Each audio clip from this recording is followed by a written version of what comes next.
Здравствуйте, Ась. Смотри, вот эта переборка бобов, она полностью вручную все происходит. Видишь, маленькие, недозрелые бобы проваливаются. Здесь остаются только крупные, хорошие бобы. Более того, посмотри, в мешках может быть мусор, какие-то там окурочки могут быть, все, что это... Вот. Внутри мякоть, внутри семена. Короче, берет местный чувак, срезает боб, открывает его, там мякоть.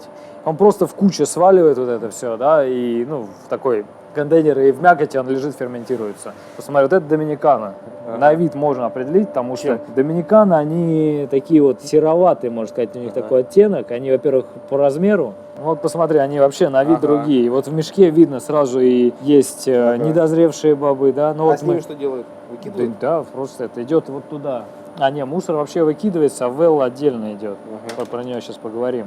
Из нее делают скраб, это может быть корм для рыбок, это можно и мыло сделать офигенное. А вот эти мешки, они откуда? Это на бирже покупаются или где? Как вообще? Ну, в принципе, мы это покупаем у определенного поставщика. Здесь, в России, он единственный такой, в Амстердаме, голландская фирма. Она чем занимается? Ездит по разным маленьким, большим плантациям, и у них склад там больше 100 видов вообще какао-бобов. 100 стран, 100 видов. Они привозят очень маленький объем тех сортов, которые, ну, по сути, во всем мире их всего 5%. Это креолы и тринитарио. И это те бобы, у которых именно есть игра вкуса, у которых есть игра аромата и вкуса настолько глубокая, что вот ты берешь маленький кусочек, ты его пробуешь и у нее есть начало, есть кульминация, есть конец, ну, как музыка. Есть африканские бобы, это 95% всего рынка. Сорт Форастера, и он посредственный, он неплохой, он просто посредственный. У него одна такая нота, он довольно плоский, но при этом, если мы используем там усилитель вкуса или не стремимся создать какой-то уникальный шоколад, он вполне подходит. Также он подходит для купажей. То есть ты берешь базу, ну, такого посредственного шоколада, добавляешь туда ароматические какао-бобы, и у тебя получается интересный букет. Обжарка. Идет обжарка примерно 130 градусов по Цельсию 40 минут. И это все-таки щадящая еще обжарка, потому что, ну, на фабриках и выше температуры и время. Суть в том, что сердцевина боба успевает прогреться до 100 градусов, и, во-первых, выравнивается микробиология, то есть вот это все уже даже на шкурке выгибает, если что-то есть, а есть оно наверняка. Дальше мы получили обжаренные какао-бобы, и вот сюда их засыпаем. Вот здесь вал, он ломает какао-боб, пылесос, он создает вот разряженный воздух, шелуха легкая, велла, и она улетает в мешочек, и мы получаем очищенную какао-крупку. Это происходит не один раз, ее надо прогнать, видишь, несколько раз.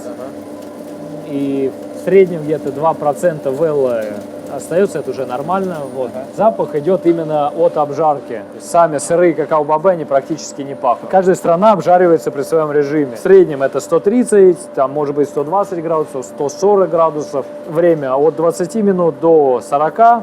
В зависимости от сорта какао. Это может быть слишком горькие бобы или наоборот безвкусные, но обжаркой можно раскрыть их максимально полно. Все, то есть вот здесь, в этом месте мы получаем какао-крупку, она уже обжаренная. Дальше у нее еще будет двое суток, она будет находиться при температуре 65 градусов, поэтому там еще дополнительная пастеризация проходит. И все. Вот меланжор, то есть это следующий этап после подготовки. Вот здесь на ваших глазах происходит непосредственное рождение шоколада. Как это происходит? Вот эти мельницы, они называются меланжоры. От французского слова меланж, перемешивать, смешивать гранитное дно и гранитные жернова. Так как какао-крупка содержит 50% какао-масла, просто за счет того, что тяжелый камень, жернов, маленькие частицы какао попадают под него, становится еще мельче, и какао-масло уже лучше выделяется.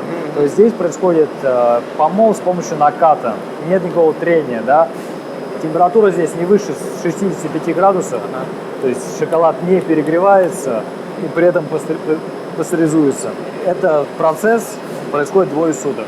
80 килограмм, 48 часов. Первые сутки добавляется немножко какао-масла, чтобы повысить жирность и текучесть шоколада, но совсем чуть.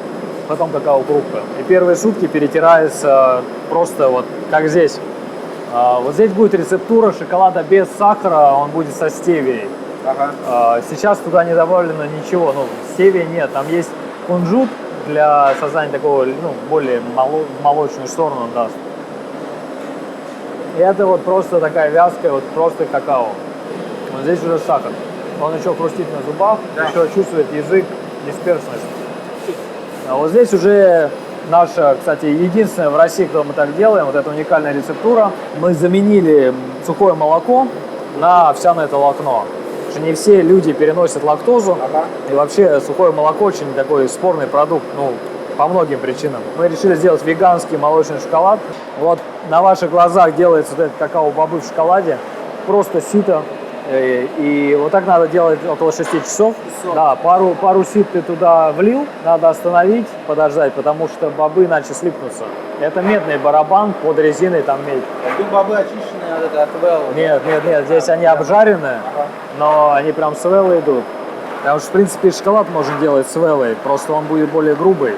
А для этого не нужно очищать, иначе боб рассыпется, велла его сдерживает.